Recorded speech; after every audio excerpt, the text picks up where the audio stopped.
자, 이거는 내가 보기에는 우선 이거는 빼버리고 딴 거를 한번 얘기해 볼게요. 음. 자, 뭐, 재밌다는 것보다도 뭐, 이렇게 하는데 요즘 말이에요. 가끔가다 한국 신문을 보면 세계 여러 나라 사람들이 자기 삶의 만족도를 얘기하는 게 있잖아요. 근데 미국이 금년에 2024년도에 그 설문조사를 했는데 작년에는 미국이 뭐라 그럴까 14번째예요. 14번째로 해피한 나라로 뽑혔는데 이게 미국 사람들이 이렇게 자기 나라가 뭐 어쩌고저쩌고 하면서 14번째로 뽑혔는데 4년 들어오자마자 8단계가 넓어져 가지고 미국 사람들이 미국에서 사는 소위 말해서 해피스트 컨트리가 23번째로 됐다는 얘기예요. 근데 그러면 넘버원은 누구냐? 핀란드예요. 핀란드. 핀란드는 해피스트 컨트리가 됐는데 미국은 작년보다 8단계가 떨어져서 지금 23번째가 된다는 얘기예요. 23번째가. 자, 그런데 23번째라는 그 안에 응답한 사람들을 자세히 들여다보면 이게 오버롤 할 때는 23인데 이게 지금 미국에서 나이가 30이 아래인 젊은 애들한테 물어보면 미국이 62번째로 떨어진다는 거예요. 그러니까 이게 30 아래에 있는 젊은 애들이 미국이란 나라가 별로 행복한 나라가 아니라고 얘기하기 때문에 지금 미국이 23번째로 떨어지는 거죠. 자, 그러면 미국에 사는 젊은 애들들, 나이가 30이 안 된 10대, 20대 애들들이 미국을 미저러블한 나라라고 생각하는 이유는 도대체 뭐냐? 그걸 때문에 어, 미국이란 나라가 62번째까지로 급락을 하는데 이게 지금 조사를 해보니까 소위 말해서 소셜 미디어 때문에 그렇다는 거예요. 소셜 미디어. 지금 말이에요. 여러분들 티네이저라든가 젊은 애들 보면은 핸드폰, 뭐 그래가지고 텍스트 뭐 소위 말해서 뭐 소셜 미디어에 그냥 완전히 빠져가지고 그냥 핸드폰을 손 안에서 띄지를 못하는 걸 여러분들 아시잖아요. 여러분들이 젊은 애들 보면. 근데 그 안에 소위 말해서 소셜 미디어 안에 무슨 내용이 있습니까? 무슨 내용이? 근데 거기는 이렇게 예를 들어서 이렇게 페이스북이라든가 이런 데 보면은 뭐 페이스북에 팔로워가 많은 사람들은 이게 굉장히 좋은 거, 화려한 거, 아주 행복한 것만 보여주잖아요. 자기의 아주 최고의 모습, 그리고 가꾸는 모습을 보여주는데 사실은 그런 거를 많이 팔로워가 있는데 실제 삶은 아무도 모르지만 적어도 미디어 상에서 나오는 거는 그러다 보니까 애들들이 그 사람들하고 자기를 살펴봤을 때 그냥 이 뭐예요? 자기는 이제 처절하게 잘못 살고 있는 것을 자꾸 깨닫게 된다는 얘기지. 그러니까 옛날에는 이 소셜 미디어라는 게 없었을 때는 자기의 삶에 다른 사람들을 비교할 필요가 없었고 비교할 수도 없었기 때문에 그냥 만족하고 살았는데 이제는 소셜 미디어를 통해서 그냥 자기를 부풀리고 자기를 그냥 앞세고 페이크를 갖다가 덧붙여는 그거를 맨날 보는 그러면서 그것이 인지가 돼 가지고 그것이 사실인 양 생각을 하고 맨날 보이니까 자기 삶을 되돌아봤을 때 자기는 맨날 렌트도 제대로 못 내고 뭐 학교도 그렇고 뭐 사진을 거울을 보면 뭐 어쩌고 저쩌고 그래 가지고 이제 완전히 이렇게 미저러블하게 만든다는 얘기죠. 그래 가지고 젊은 애들은 소셜 미디어에 대해서 뉴스하고 오피니언을 하는데 실제로 factual unreliability 그러니까 이게 사실인지 사실이 아니고 꾸며낸 얘기인지 소위 말해서 fake news인지를 생각할 필요가 없이 소셜 미디어에서 이 젊은 애들이 뉴스라든가 이렇게 오피니언을 접하다 보니까 점점 젊은 애들은 자기가 사는 모습이 초라해지는 건데 문제는 시간이 갈수록 이 소셜 미디어가 더 파워풀해지고 그다음에 더 이 10대, 20대 젊은 층에 더 이게 어, 없어서는 안 될 그 중심 자리를 차지해서 결국 자꾸 이런 일을 더 한다는 데 문제가 있는 거죠. 자, 우리가 알다시피 성경을 보면 이 세상은 이미 브로큰 됐고, 그리고 이제 이 세상에서는 You will have trouble이라고 예수가 얘기를 했기 때문에 사실은 이 세상보다는 우리를 기다리는 이렇게 천국이라든가 그다음에 성경책을 보면은 이 세상이 이제 사탄의 이게 그걸로 인해서 망해가는 그거를 알 텐데 이 젊은 애들이 교회를 안 가고 성경을 모르니까 걔네들이 성경처럼 생각하는 게 소셜 미디어다 보니까 점점 이런 일이 일어난다는 얘기죠. 그래가지고 사실은 아, 성경은 이 해피니스보다는 조이, 조이라는 말을 쓰는데 소이라는 건 기쁨이라는 거 아닙니까? 기쁨. 기쁨은 어디서 나오는 거냐면 하나님의 말씀을 통한 진리에서 나오는 것이 기쁨인데 저, 그런데 저 젊은 애들은 이 세상의 것으로 자기를 비유하니까 하나님의 말씀인 진리에서 나오는 조이라는 거는 전혀 관계가 없다 보니까 이런 젊은 애들이 미저러블하게 느끼는 것이 세상 이제 시간이 갈수록 더욱더 심해질 거라는 안타까운 얘기죠. 그래가지고 하여튼 이 미국에서 이 젊은 애들이 점점 자기가 에버리지보다도 못했고 미국 그러니까 자기 사는 삶의 방식이 만족을 못하는 그런 서베이를 했는데 그 한복판에는 미디어, 소셜 미디어가 자리를 잡고 있다. 근데 이 소셜 미디어가 없어지지는커녕 더욱더 큰 파워를 할 테니 결국은 이 젊은 세대를 구할 수 있는 유일한 방법은 이 성경을 통해서 예수님을 믿고 성경을 통해서 하는 방법밖에 없다는 그런 결론이 나온다는 얘기입니다. 예, 참고하세요. 자, 오늘은 계시록 4장을 주로 얘기하겠는데요.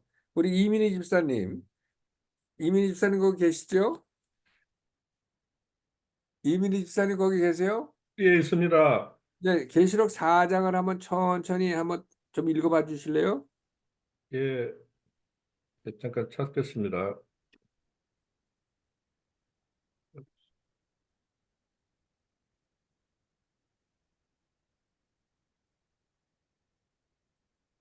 예, 요한계시록 4장 읽겠습니다. 예. 이 일 후에 내가 보니 하늘에 열린 문이 있는데 내가 들은 바 처음에 내게 말하던 나팔소리 같은 그 음성이 가로되 이리로 올라오라. 이후에 마땅히 될 일을 내가 내게 보이리라 하시더라. 내가 곧 성령에 감동하였더니 보라 하늘에 보좌를 베풀었고 그 보좌 위에 앉으신 이가 있는데 앉으신 이의 모양이 백옥과 홍보석 같고 또 무지개가 있어 보좌에 둘렸는데 그 모양이 녹보석 같더라. 또 보좌에 둘려 24 보좌들이 있고 그 보좌들 위에 24 장로들이 흰 옷을 입고 머리에 금 면류관을 쓰고 앉았더라. 보좌로부터 번개와 음성과 내성이 나고 보좌 앞에 일곱 등불 켠 것이 있으니 이는 하나님의 일곱 영이라. 보좌 앞에 수정과 같은 유리 바다가 있고 보좌 가운데와 보좌 주위에 네 생물이 있는데 앞뒤에 눈이 가득하더라. 그 첫째 생물은 사자 같고 그 둘째 생물은 송아지 같고 그 셋째 생물은 얼굴이 사람 같고 그 넷째 생물은 날아가는 독수리 같은데 네 생물이 각각 여섯 날개가 있고 그 안에 주위에 눈이 가득하더라. 그들이 밤낮 쉬지 않고 이르기를 거룩하다 거룩하다 거룩하다 주 하나님 곧 전능하신 이여 전에로 계셨고 이제로 계시고 장차 오실 자라 하고 그 생물들이 영광과 존귀와 감사를 보좌에 앉으사 세세토록 사시는 이에게 돌릴 때에 24 장로들이 보좌에 앉으신 이 앞에 엎드려 세세토록 사시는 이에게 경배하고 자기의 면류관을 보좌 앞에 던지며 가로되 우리 주 하나님이여 영광과 존귀와 능력을 받으시는 것이 합당하오니 주께서 만물을 지으신지라 만물이 주의 뜻대로 있었고 또 지으심을 받았나이다 하더라. 아멘. 아멘, 아멘. 감사합니다. 자, 4장 1절에 보니 하늘에 열린 물이 있는데 나팔 소리 같은 음성이 가로되 이리로 올라오라. 마땅히 될 일을 내가 내게 보이라 하면서 하늘에 열린 문으로 어, 사도 요한이 이렇게 스프릿으로 하늘 보좌를 보는 장면이 계시록 4장입니다. 자, 그러니까 우리가 막연하게 하나님은 어느 곳에 계신가? 우리가 하나님이 보호자를 흔든다. 뭐 보호자를 움직이도록 기도를 한다. 뭐 여러 가지 얘기하면서 하나님의 보호자에 대해서 얘기를 우리가 많이 하는데 하나님이 보호자가 계신 곳이 도대체 어디냐? 실제로 우리가 하나님이 보호자를 얘기할 때는 그것이 실제로 존재하는 거냐에 대한 생각은 글쎄 모르겠어요. 하는 사람도 있겠지만 별로 생각 없이 그냥 막연하게 하나님이 보호자를 얘기한 적도 많지 않을까 생각을 하는데 성경은 정확하게 하나님이 보호자에 앉아 있고 그 보호자 주위에 무엇이 있고 그 보호자에 앉으신 이가 무엇을 하고 하는 것을 너무 정확하게 디테일하게 지금 우리에게 알려주고 있습니다. 그러니까 이게 뭐예요? 이게 다른 종교 같은 사람들은 다른 종교, 사람이 만든 종교는 아마 자기네들이 믿는 신이 어디 어느 장소에 뭐 의자, 보좌, 뭐 천둥, 번개 뭐 이런 식으로 어디 계신 걸 정확히 표현하지 하는 데가 내가 보기엔 한 군데도 없을 텐데 이 성경만은 실제로 존재하는 장소, 하나님이 어디 앉아 계시고 그 주위에 누가 있고 그것은 어떤 일이 벌어지는 것을 이렇게 구체적으로 얘기하는 데가 사실은 성경 66권 중에서 계시록 4장밖에 없습니다. 그래가지고 성경은 아, 시편 50절 2절에 의하면 아, perfection of beauty. 그러니까 하나님이 보호자에 가진 것이 perfection of beauty. 그러니까 이 세상에 있는 어떤 아름다움보다 가장 완전한 아름다움이 있는 곳이 하나님이 보호자가 있는 곳이라고 얘기를 지금 하고 있죠. 저 시편 50장 2절에 보면 자, 그래서 하나님이 보호자가 있는 완전한 아름다움에 대해서 계시록 4장, 5장은 얘기하고 있는데요. 4장은 우선 하나님이 보호자를 중심으로 한 얘기를 하고 하나님이 계시록 5장은 거기서 일어나는 일을 얘기하는데 5장의 중요한 것은 예수님이 앉아 계신 하나님의 바른편에서 스콜, 그러니까 집 문서, 땅 문서를 받는 장면을 그리고 있는 것이 우리가 다음 주에 공부할 계시록 5장에 있는 얘기입니다. 자, 그래서 우리가 이제 기도를 할 때 우리의 기도가 어디로 상달되는 거냐? 우리가 기도할 때 이렇게 막연하게 기도하는 것이 아니라 내가 하나님이 보호자 앞에서 보호자에 앉은 하나님께 기도할 때 거기에 누가 있고 누가 있고 누가 있고 누가 있고 해가지고 우리가 상상을 하면서 기도를 할 때 이게 리얼하게 아, 저 생각되지 않겠어요? 그러니까 이게 우리가 신앙생활에 굉장히 중요한 모멘텀이 되는 인포메이션을 계시록 4장에서 지금 알려주고 있다고 생각을 합니다. 예, 그래서 우리가 지금 4장의 아름다움의 완전히 온전한 아름다움을 얘기한다고 그랬고요. 5장은 예수라는 하나님이 예수를 높이는데, 아, 예수로 하여금 하나님의 손에서 이 지구의 땅 문서를 가져가는 장면을 통해서 나오는 장면이 계시록 5장인데요.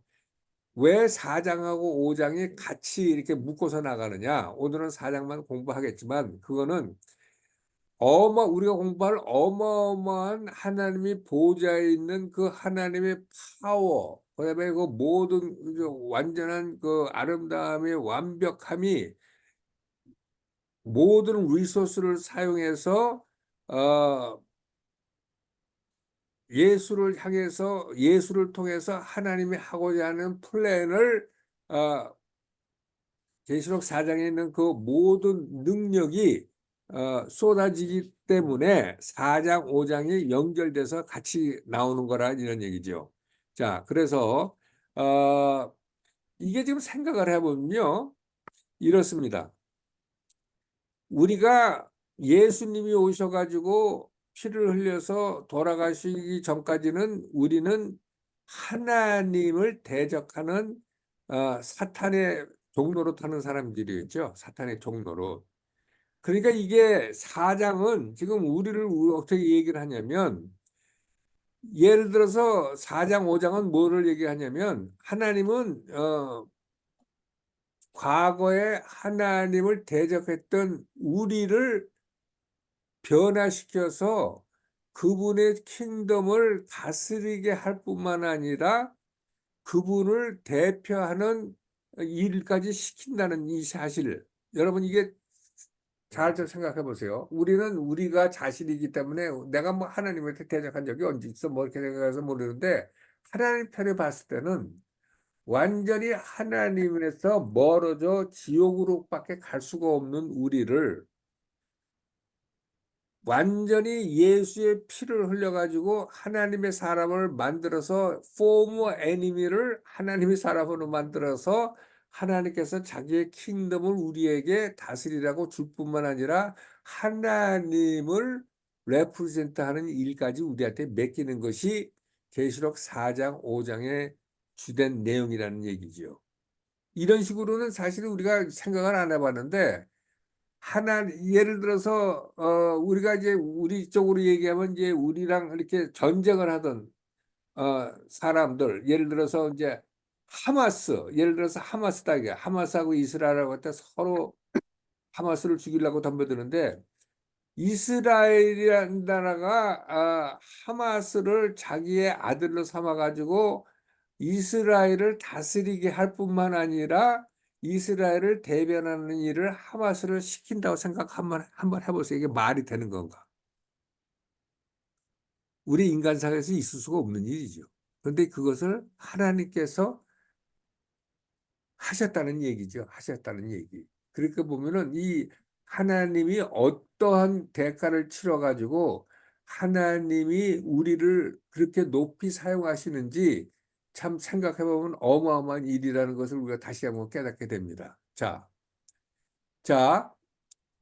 시편 96장 6절, 시편 96장 6절은 거기엔 뭐가 있냐면요. 자, 봅니다. 시편 96장 6절.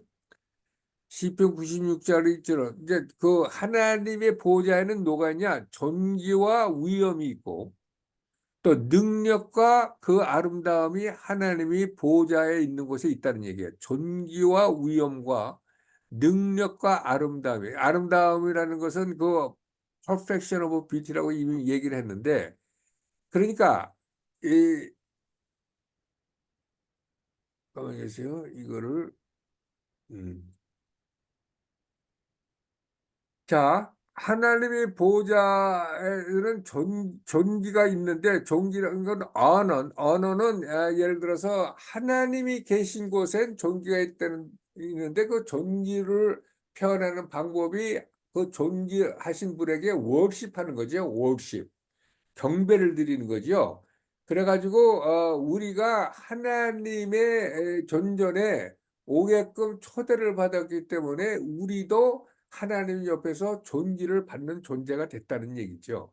그래가지고 힘은 뭐냐면 우리가 하나님의 보좌에 있는 거기서 하나님한테 임파테이션을 받음으로써 하나님과 이게 교제함으로써 하나님부터 나오는 파워를 우리도 받을 수 있고 그 뷰리는 하나님 안에 있는 perfection of beauty를 우리가 바라볼 수 있다는 얘기해 가지고 시편 96편 이 바로 6절이 바로 언어와 매제스티와 스트렝스와 뷰티가 있다고 이미 하나님의 보호자를 구약 시대 때 시편의 기자가 이미 얘기를 했습니다. 자, 여러분들 아시다시피 나이 15살에 아무 일도 아직 안 한 데빗에게 사무엘상 13절 14절은 내 마음에 합한 자를 내가 발견했다고 그러면서 사무엘 선지자를 다윗이 사는 베들레헴에 보내잖아요.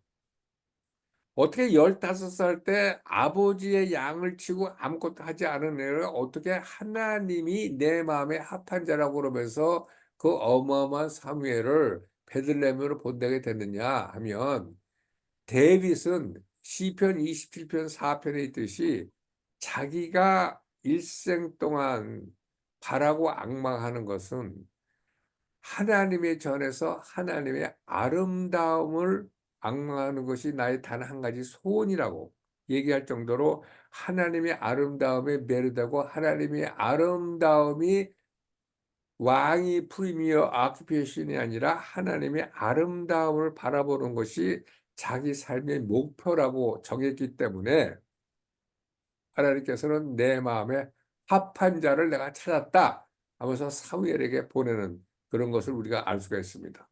자, 보좌에 앉아 계신 하나님의 보좌에 있는 여기에는 무엇이 있느냐? 우리가 이제 그동안 쭉 읽으면서 3절에 앉으신 이의 모양이 벽옥과 홍보석 같고 무지개가 있어야 보좌가 둘렀는데 하면서 하나님이 앉아 계신 곳에 있는 그분의 모양이 벽옥과 홍보석 같고 무지개가 있다는 것으로 무엇을 우리가 표시하냐면 하나님은 어떤 분이라는 것이 하나님은 어떻게 보이고 무엇을 필링하고 어떻게 행동하는 것을 우리한테 알려주고 있는 장면이 지금 Beauty of God's Person이라고 해가지고 있고요.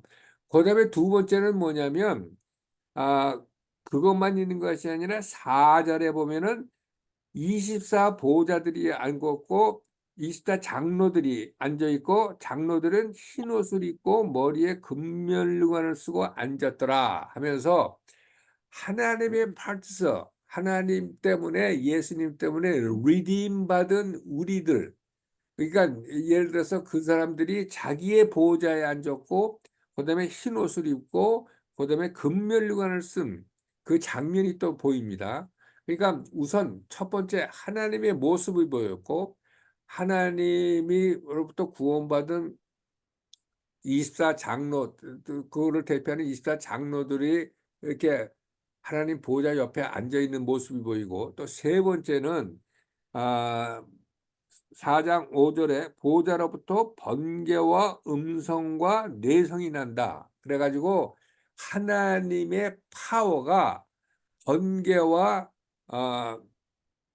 내성과 음성으로 하나님의 파워가 매니페스테이션 하는 장면을 그리고 있고요. 그 다음에 네 번째는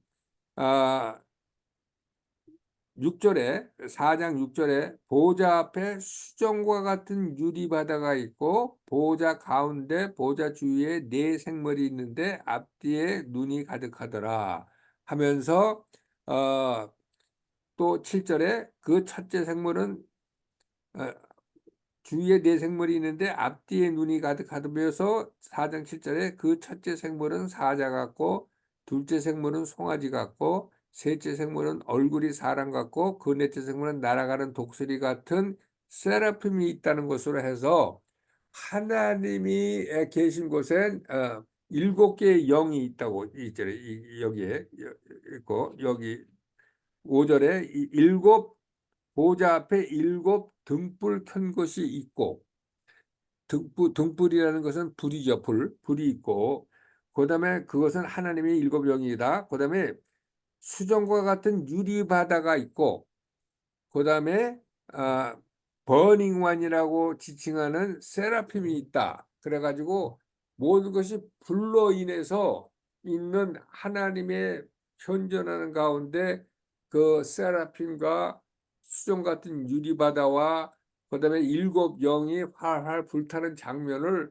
이 4가지로 통해서 우리한테 알려주고 있습니다. 하나님의 보호자가 있는 방이 어떻게 생겼다 하는 것을 계시록 4장이. 자, 우리가 이거를 이제 하나씩 하나씩 볼 텐데요. 이게 대체 무슨 얘기냐?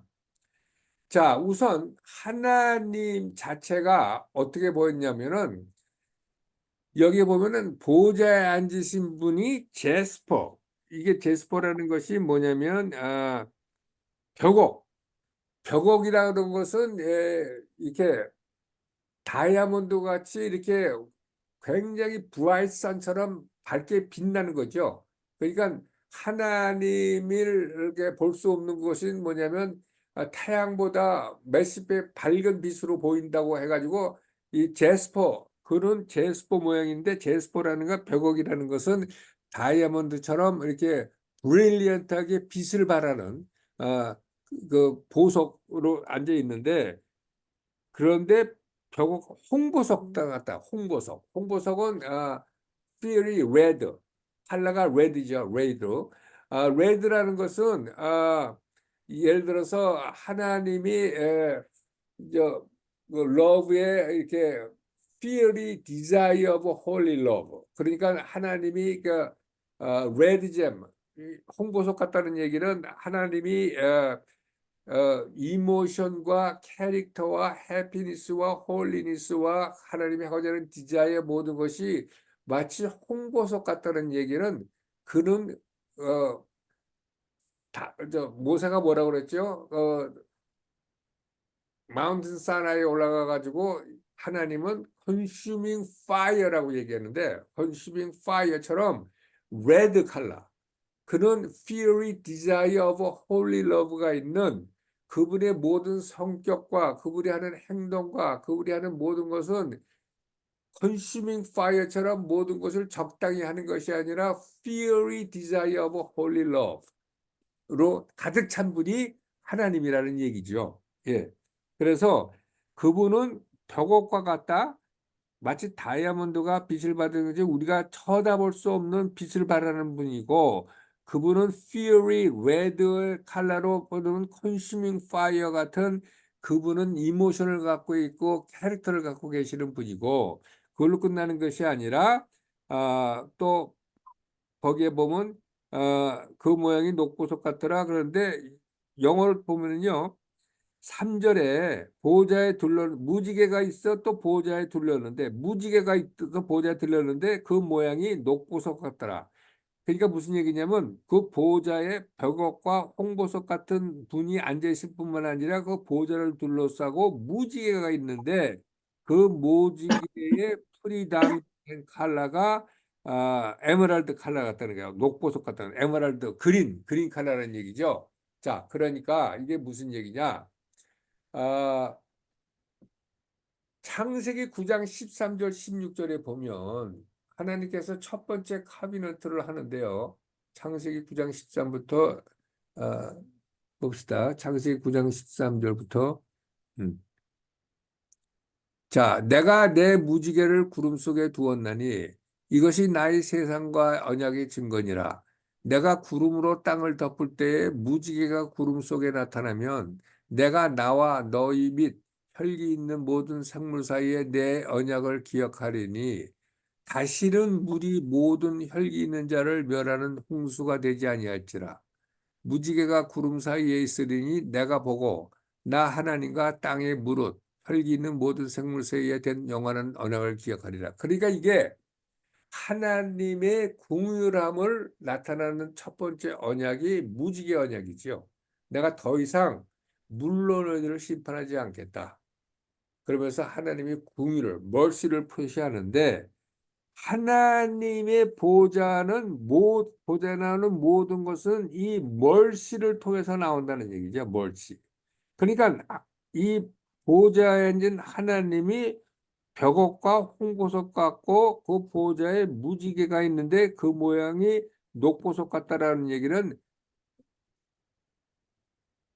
그분이 갖고 있는 모든 fearly love라든가 그 엄청난 브라이트한 이 다이아몬드 같은 찬란함 속에 그분이 하시는 모든 일은 이게 궁유람, 하나님에서 보좌에서 나오는 모든 일은 궁유람을 통해서 나온다는 얘기를 지금 이런 식으로 지금 사도 요한이 좀 표시하고 있습니다. 자, 그것만 있는 것이 아니고 하나님의 파트너, 예를 들어서 거기에 누가 있냐? 보면은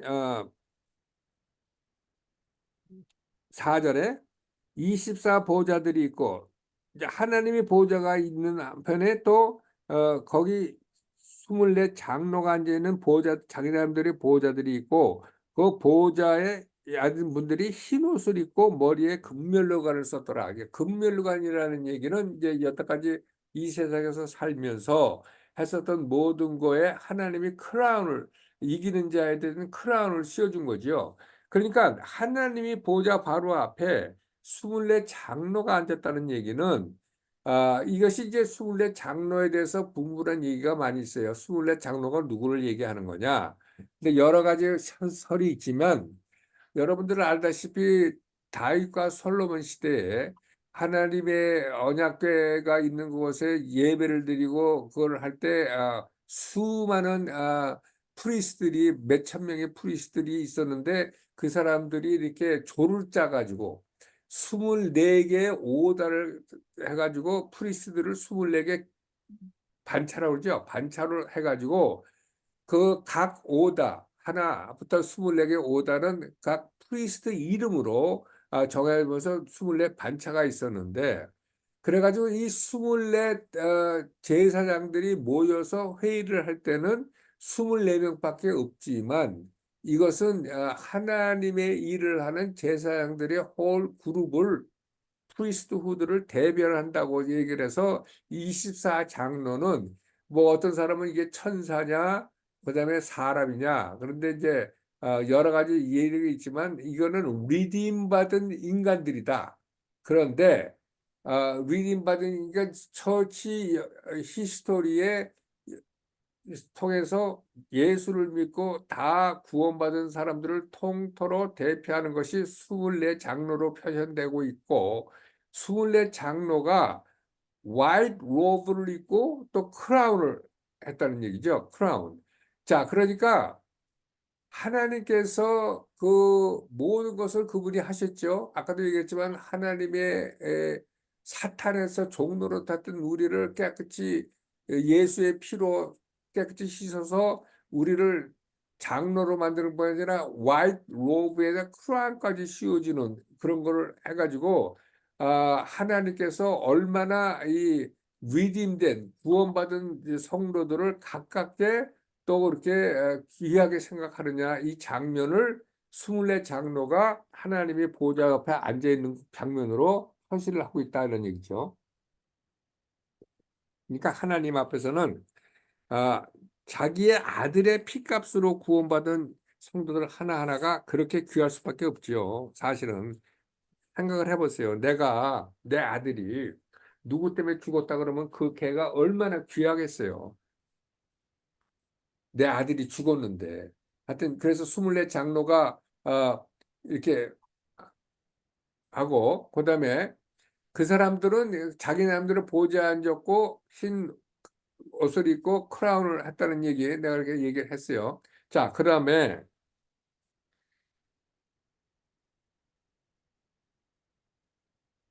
5절에 보면 보좌로부터 번개와 음성과 내성이 나고 보좌 앞에 7등불 켠 것이 있으니 이는 하나님의 7영이라. 자, 그러니까 보좌에서 뭐가 나오냐? 번개와 음성과 내성이 난다는 게 썬더와 그다음에 여기는 이제 내성이 나고 하는데요. 영어 성경을 보면은 voice 음성이 나온다고 그랬어요. 그러니까 lightning, thundering, and then 음성이 나온다고 그랬어요. lightning은 뭐냐?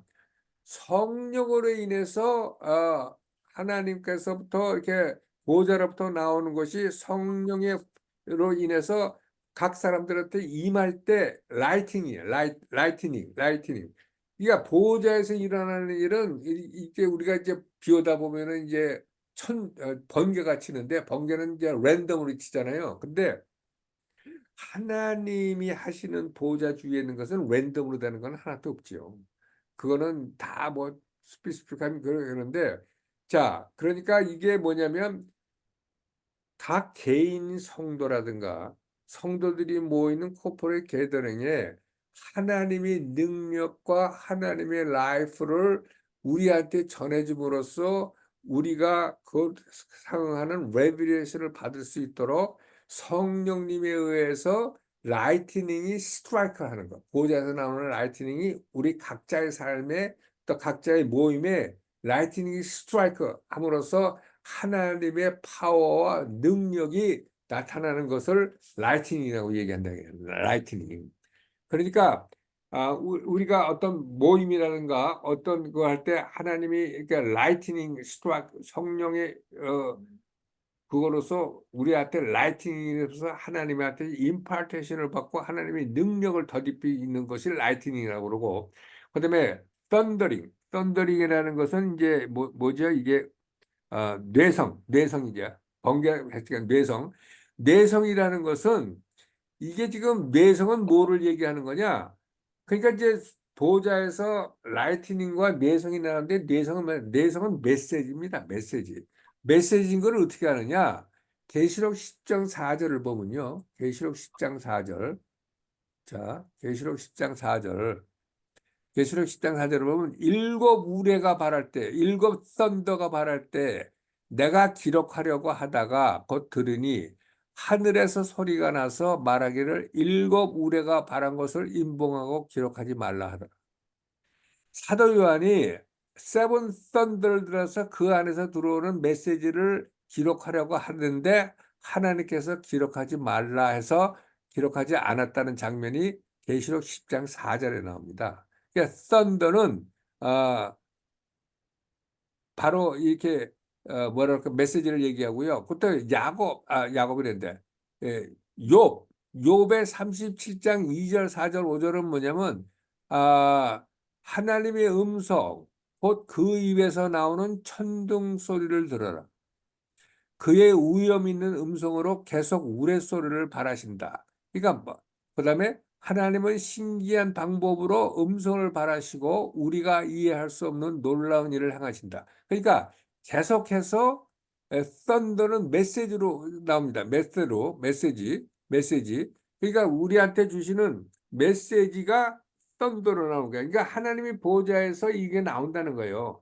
그러니까 어, 라이트닝은 뭐냐면 성령의 힘으로 해서 하나님의 파워와 능력이 우리를 타치함으로써 하나님의 살아계심과 하나님의 모든 것을 온몸으로 느끼는 그런 능력이 전파되는 것을 라이트닝이라고 그러고 뇌성이 난다는 것은 하나님의 스피시픽한 메시지를 받는 것을 얘기한다는 얘기죠.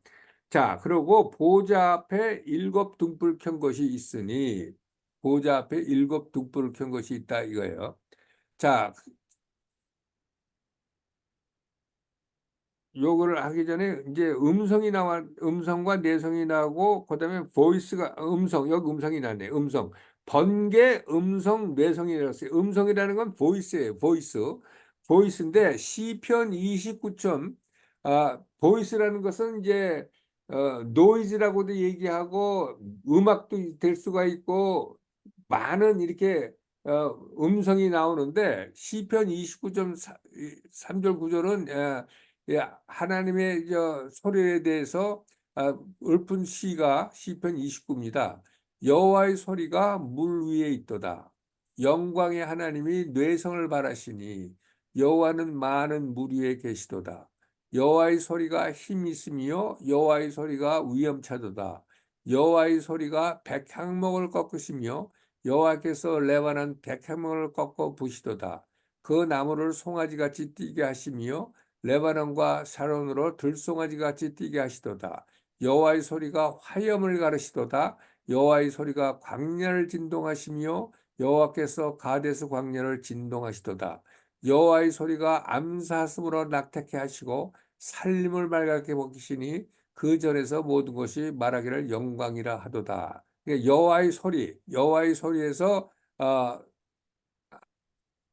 어, 우리가 많은 것을 자연에서 일어나는 것도 많이 했는데요. 그다음에 계시록 1장 10절에는 이런 말 있죠. 주의 날에 내가 성령의 감동하에 내 뒤에서 나는 나팔 소리 같은 큰 음성을 들으니. 그러니까 보호자에서 나오는 음성, 보이스가 이게 보호자에서 나온다는 얘기예요. 보호자에서. 그러니까 우리가 그동안에 생각지 않았던 음성이라는 그런 게 어마어마한 많은 메시지들이 있습니다. 자, 이걸 다 얘기한 거고. 자, 그런데 하나님의 존재하는 거기에는 지금 뭐가 있냐? 7가지 여기 있어요. 자,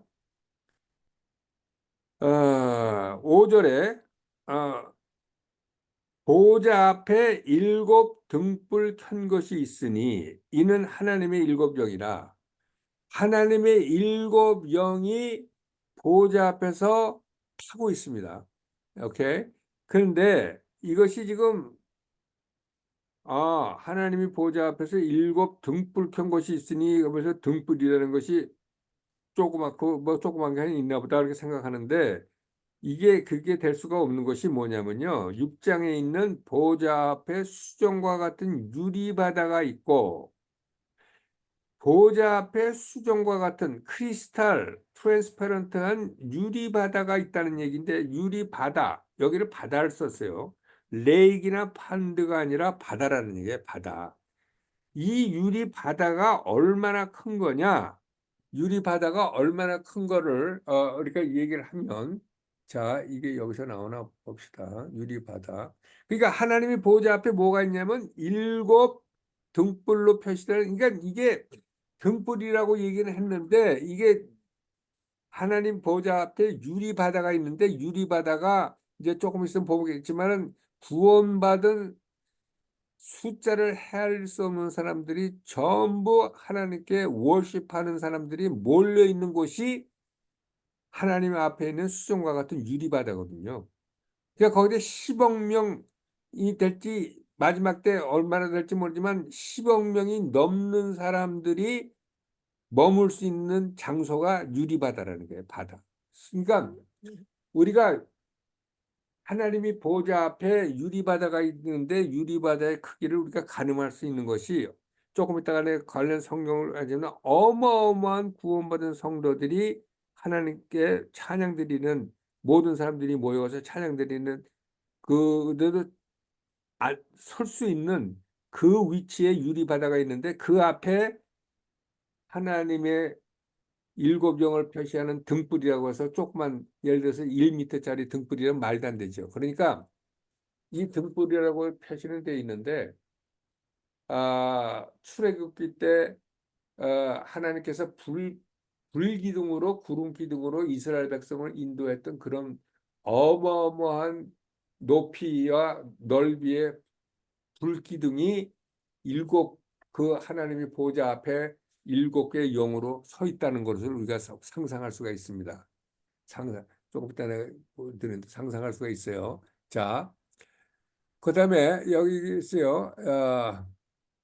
그런데 그 수정 같은 바다는 뭐가 되냐면 이제 수정 같은 바다이기 때문에 이제 보호자에 앉으신 분이 뭐라고 그랬죠? 계곡 같고 그다음에 보호자를 둘러쓴 레인보우가 주로 에메랄드 컬러, 블루 컬러였었고 그다음에 레드 홍보석 같은 그분의 모습이 이게 이 보호자 앞에 있는 유리바다에 다 트랜스퍼런트하게 비치는 거죠. 그걸로 끝나는 것이 아니라 계시록 15장 2절에 들어가면 계시록 15장 2절에 들어가면 무슨 얘기가 있냐면 계시록 15장 2절에 들어가면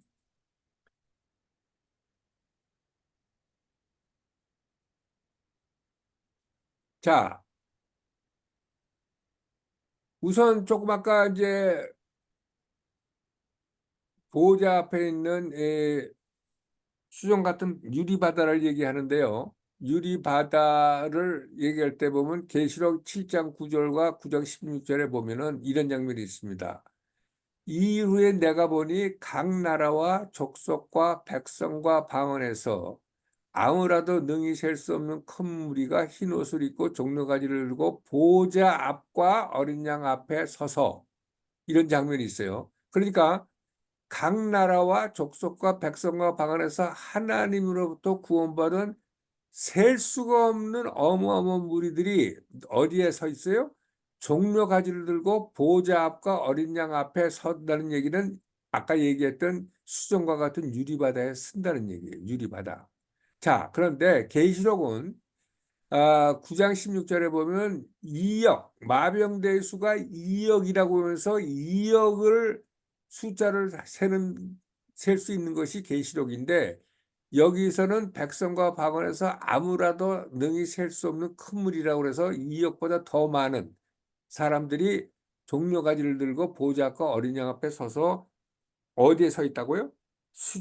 보호자 앞에 있는 수정과 같은 유리바다에 서 있을 정도로 유리바다는 이렇게 크다는 얘기죠. 예.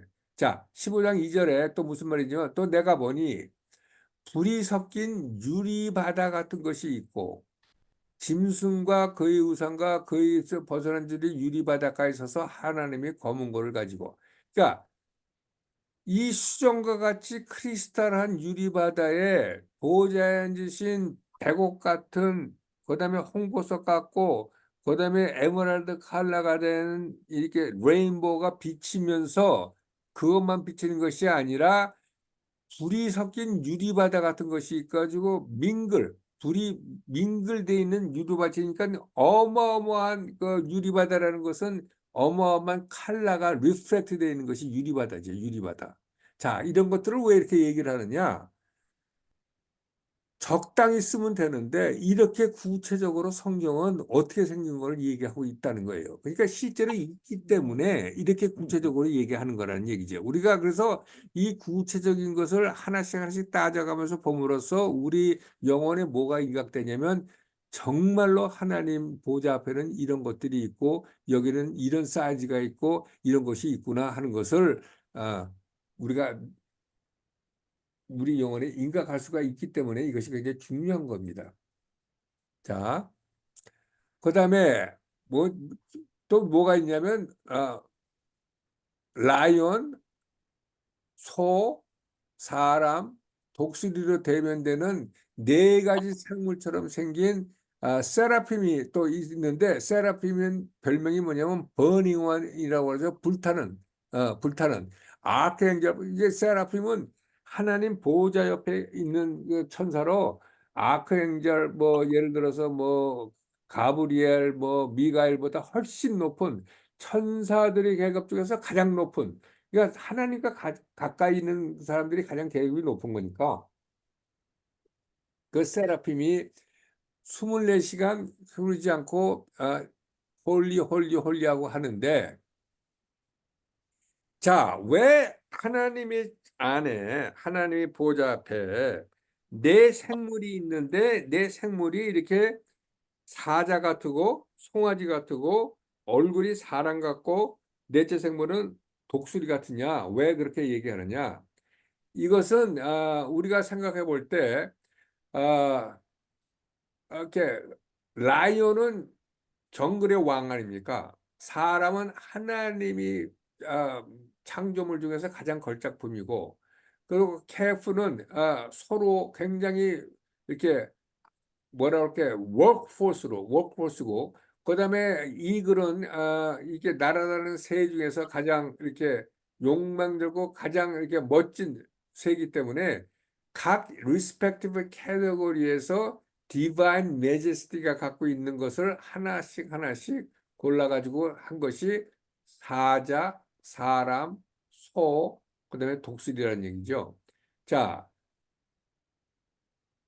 자, 소는 뭐냐면은 인내, 그다음에 그 끊이지 않은 레버를 이제 묵묵히 이렇게 감당하는 것이 캐프고, 그다음에 그런 얘기를 하는데, 지금 이 출애굽기에 보면요, 출애굽기 19장 4절에 무슨 말이 있냐면요, 하나님은 이 독수리를 대해서 자꾸 얘기를 많이 하시는데, 아, 예를 들어서 출애굽기 19장 4절에 무슨 일이 있냐면, 나의 애굽 사람에게 어떻게 행하였음가? 내가 어떻게 독수리 날개로 너희를 업어 내게로 인도하였음을 너희가 보았느라 하는 얘기에서, 내가 이스라엘 백성을 마치 독수리가 자기의 새끼를 이렇게 날개 치는 것을 배우게 하는 것처럼, 내가 독수리가 말이에요. 새끼들이 나와서 부화가 되면 갖다 먹이다가 이제 어느 정도 새끼가 커지면은 그 절벽에 이렇게 집이 있잖아요.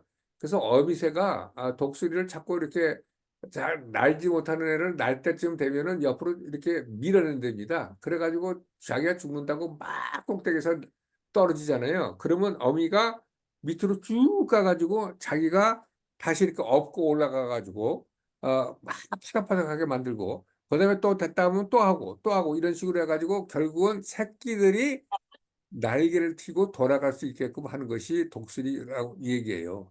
그러니까 그것을 하나님께서 어떻게 독수리 날개로 너희를 인도하였음을 너희가 보았느니라 이렇게 얘기를 하는 거예요. 이게 독수리를 이렇게, 독수리는 이렇게 모든 그 새에 이렇게 뭡니까 이렇게 하는데, 자, 이것을 또 다른 사람들은 이게 마태복음, 마가복음, 누가복음, 요한복음으로 표시하는 거다. 그러니까 뭐냐면 라이온은 마태복음이고, 소는 마가복음이고, 그다음에 사람은 누가복음이고, 그다음에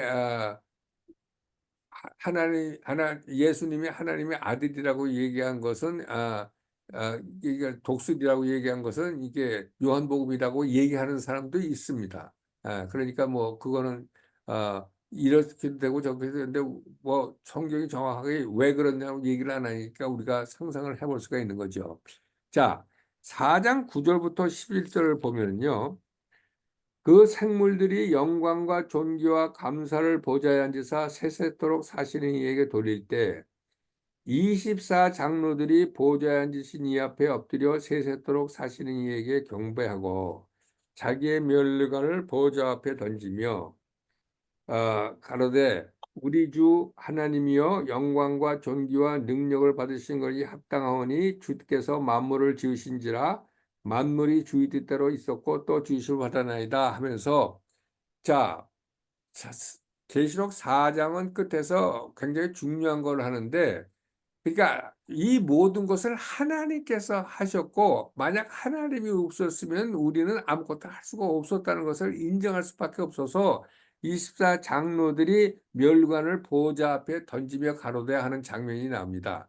자, 그러면서 우리가 기도를 할 때 하나님 앞에 이제 에베소서 2장 6절이 뭐라고 얘기하냐면, 우리가 예수님과 함께 천국에 앉아 있다고 얘기하는데 어디에 앉아 있는 거냐? 바로 하나님이 보호자에, 예수님과 함께 앉아 있기 때문에, 예수님이 어디에 앉아 있죠?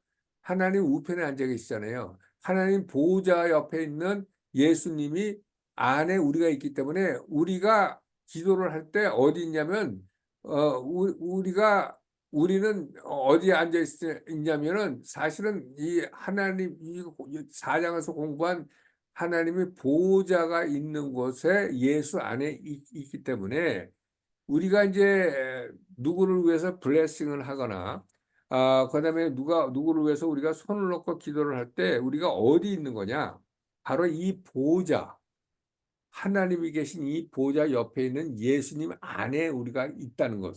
그러니까 거기가 우리의 장소라는 것.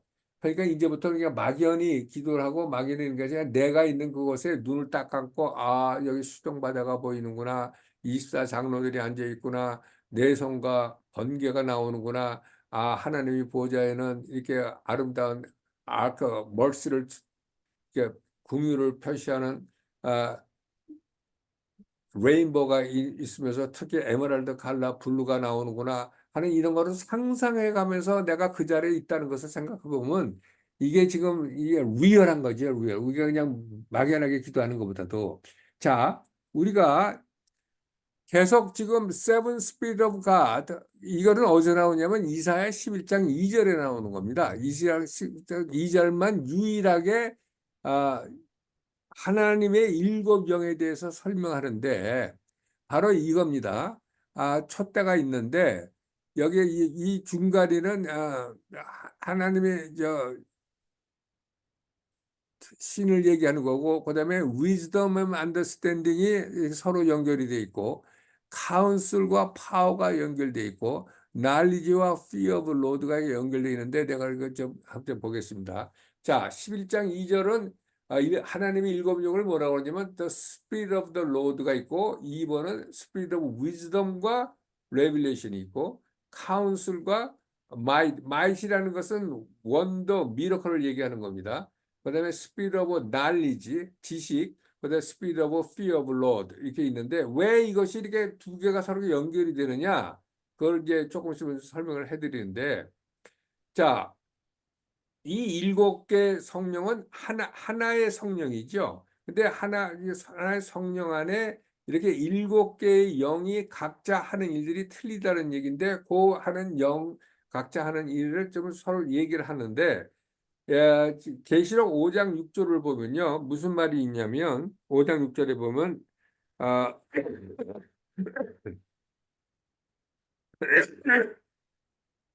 6절 맨 밑에 이 눈은 온 땅에 보내심을 입은 하나님의 일곱 영이라 그런다. 온 땅에 보내심을 받은 하나님의 일곱 영, 하나님의 일곱 영이 온 땅에 보내심을 받은 이유가 뭐냐? 예수님이 이제 내가 가는 걸 슬퍼하지 마라. 내가 올라가면 더 좋은 일이 있다 하면서 성령님이 내려온다고 얘기했는데 성령님이 온 세상에 보내졌죠. 보내진 이유는 뭐냐면 아담과 하와가 죄를 지고 나서 하나님의 킹덤을 이렇게 다스리는 거기서 자리를 박탈당해 가지고 우리가 결국은 이제 나중에는 마지막 때 예수님이 오셔가지고 예수님과 함께 같이 우리가 룰링하고 레이링을 하는데 어, 결국은 성령님이 이 세상으로 내려온 것은 각 교회 우리 믿는 자들에게 이렇게 내재해가지고 결국은 예수님과 함께 이 세상을 다스리는 그쪽으로 우리가 일을 할 수 있게끔 하기 위해서 그렇다는 얘기죠. 자, 시편 115편 16절은 무슨 말이 있냐면 이런 말이 있습니다. 여러분들 이게 아시는지 모르겠지만 이게 굉장히 귀한 말인데, 자, 하늘은 여호와의 하늘이라도 땅은 인생에게 주셨도다. 이게 뭐예요? 하늘은 여호와가 다스리기로 원래 돼 있지만 땅은 땅은 땅은 이 에덴 동산은 아담과 하와에게 줬다는 얘기예요. 인간에게 줬다는 얘기예요. 그러니까 하나님은 인간에게 줬는데 야, 네 잘못했으니까 이거 취소다 그렇게 할 수가 없어요. 그러니까 인생에게 주셨기 때문에 인간만이 다시 찾을 수 있습니다. 하나님은 한 번 한 거를 막 야, 안 했으니까 이제 무효 그런 거 할 수가 없어요. 그래서 예수님이 죄 없는 인간으로 오실 수밖에 없는 이유는 뭐냐면 이 땅을 다시 찾기 위해서, 그러니까 이 땅을 다시 찾기 위한다는 얘기는 뭐냐면 일곱 영으로 인해서 우리가 이 땅을 다시 찾아서 군림하고 다스릴 때 필요하기 때문에 일곱 영을 온 세상에 보냈다는 얘기죠. 그러니까 하나님 보좌 앞에 있는 일곱 영이 이 세상에 내려온 거죠. 자, 이것은 고린도전서 12장 7절 10절에 있는 성령의 이렇게 아홉 가지 은사와는 또 틀린 얘기입니다. 아홉 가지 은사하고 성령의 일곱 가지 이게 펑션은 틀린 겁니다. 은사는 왔다 갔다 할 수 있어요. 왔다 갔다. 왜냐하면 은사는 하나님이 보시기에 좋은 대로 성령이 주기 때문에 은사는 왔다 갔다 할 수 있는데 this means they must come and go. 그런데 이 홀리 스피릿은 일단 오면 안 떠나는 거죠. 안 떠나는 거. 그렇죠. 자, 그래서 우리가 조금 더 이렇게 공부를 해보면 우리가 지식의 spirit of wisdom, 지혜의 이게 지금 11장 2절에 한국말로는 뭐라고 되어 있는지 정확하게 좀 짚어가지고 얘기를 했는데 이사야 11장 2절.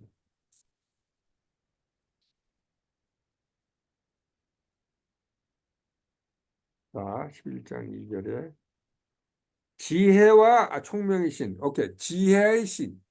지혜라는 것은 무엇이냐? 여러분들 아시다시피 날리지하고 지혜는 틀리죠. 날리지는 인포메이션이죠.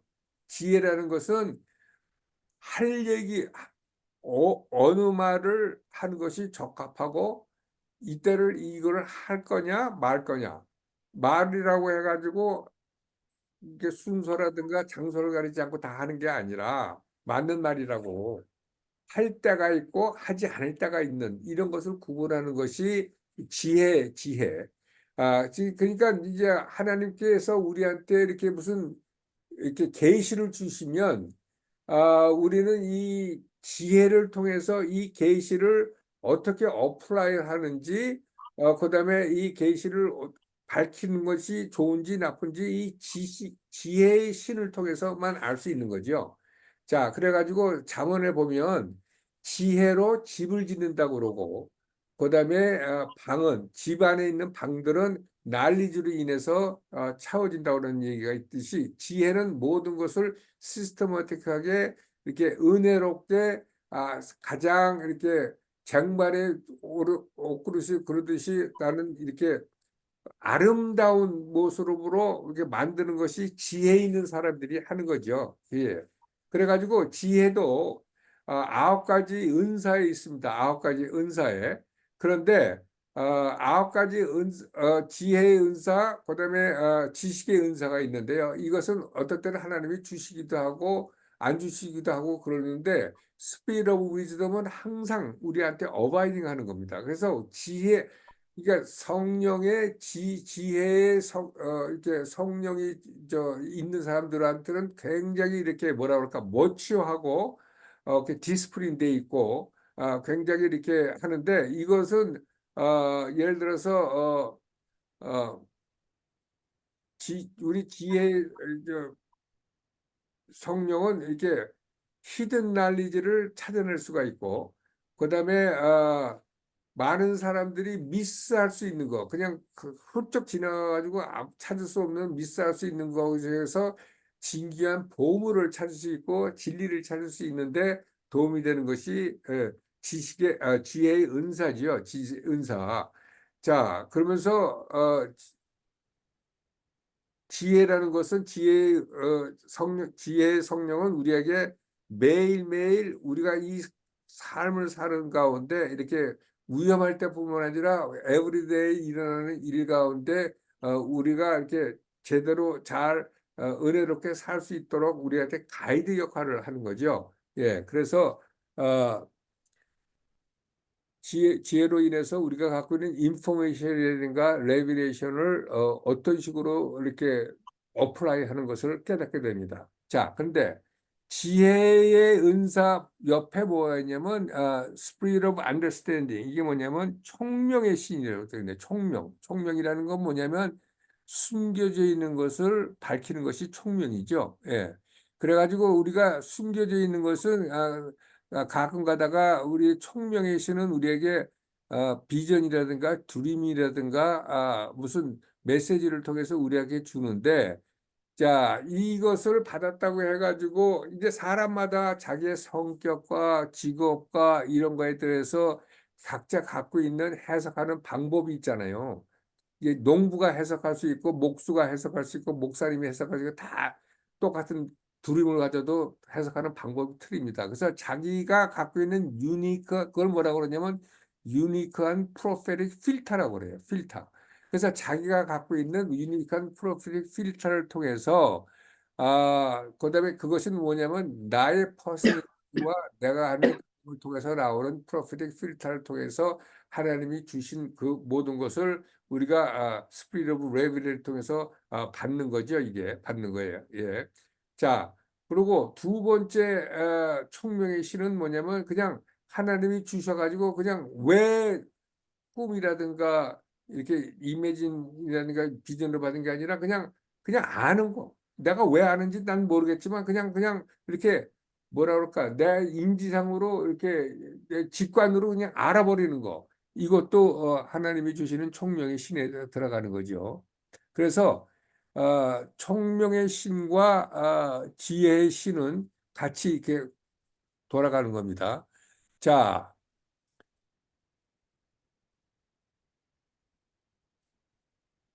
이거 얘기했고, 자, 그다음에 카운슬, 모략과 재능의 신이요. 모략과 재능. 재능이라는 것은 이게 지금 그런데 마이시라는 얘기가 파워예요, 파워. 모략, 카운슬, 파워.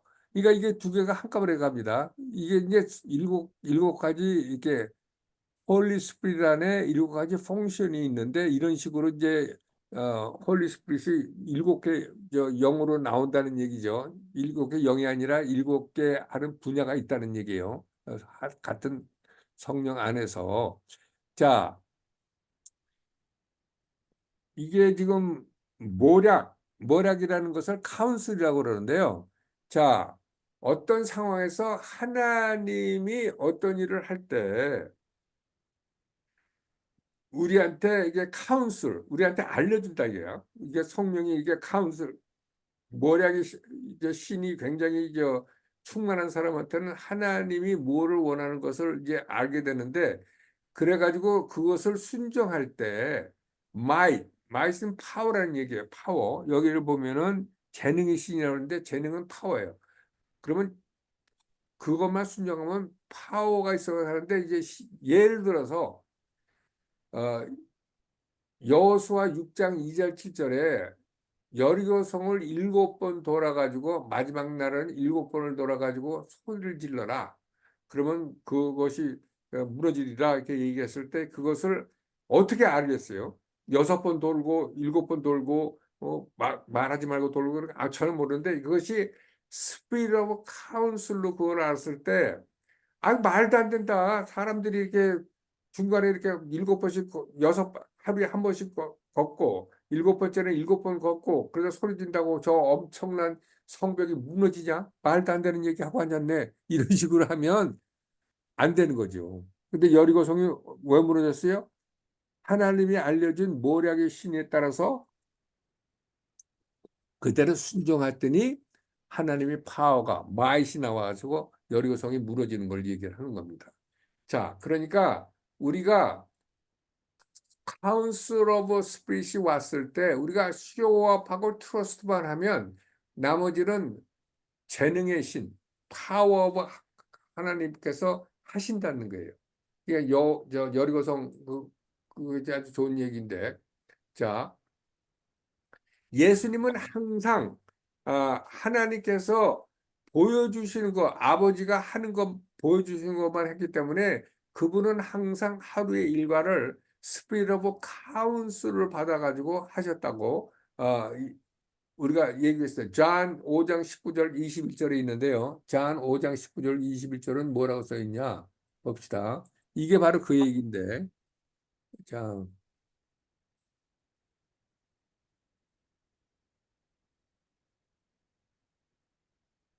자, 예수께서 저에게 이르시되 내가 진실로 진실로 너희에게 이르노니 아들이 아버지 하시는 일을 보지 않고는 아무것도 스스로 할 수 없나니 아버지께서 행하시는 것을 아들도 그와 같이 행하시니라. 아버지께서 아들을 사랑하사 자기의 행하시는 것을 다 아들에게 보이시고 스피릿 오브 카운슬이에요. 더 그보다 큰 일을 보이사 너희로 기이 여기게 하시리라. 아버지께서 죽은 자들을 일으켜 살리신 같이 아들도 자기의 원하는 자들을 살리시라. 자, 이렇게 얘기를 하고 있습니다. 그러니까 예수님은 항상 스피릿 오브 카운슬을 보고 일가를 하신 거예요. 자, 아, 그래가지고 조금 아까 얘기했지만 재능의 신이라는 것은 미러컬, 사인 앤 원더를 가지고 나오는 건데요.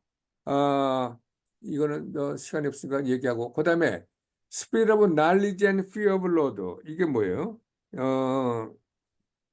지식과 여호와를 경외하는 신, 지식의 신과 여호와를 경외하는 신이 있는데 자, 여러분 지식의 신도 있지만 지식의 워드 오브 날리지의 기프트도 있습니다. 워드 오브 날리지 기프트는 뭐냐면 이거 어떤 사람이 길을 가는데 저 사람이 무슨 문제가 있구나 하나님이 알려주는 거예요. 그래서 그 사람한테 가서 이런 문제가 있습니까? 그러면 그 사람이 깜짝 놀라가지고 어떻게 알았어요? 이렇게 얘기할 때 하나님이 알려줬습니다. 그러면서 그렇게 얘기하면 이 사람들이 내가 얘기한 예수에 대해서 왕창 믿지요. 그것이 월드 오브 날리지예요. 근데 그거를 지나가는 사람마다 다 주는 게 아니고 어떤 사람은 주고 어떤 사람은 안 준다는 얘기예요. 그런데 스피릿 오브 날리지, 기프트가 아니고 스피릿 오브 날리지는 항상 있는 거예요. 스피릿 오브 날리지는. 그래서 하나님이 어떤 분이신 걸 직접 볼 수 있게 얘기하는 거고, 그다음에 이거는 스피릿 오브 날리지는 뭐냐면 하나님께서 어떤 분이시고 그분은 어떤 일을 행하시고 그분의 생각은 어떠시고 그분은 어떤 분이시라는 것을 성령으로 안다는 거죠. 성령으로 안다. 자, 그래가지고 모든 사람들이 스피릿 오브 날리지를 그로워하려고 그러는데 스피릿 오브 날리지가 하나님과 항상 가까이 해가지고 하나님이 가르쳐주는 그걸 당연히 하겠죠. 그럴 때는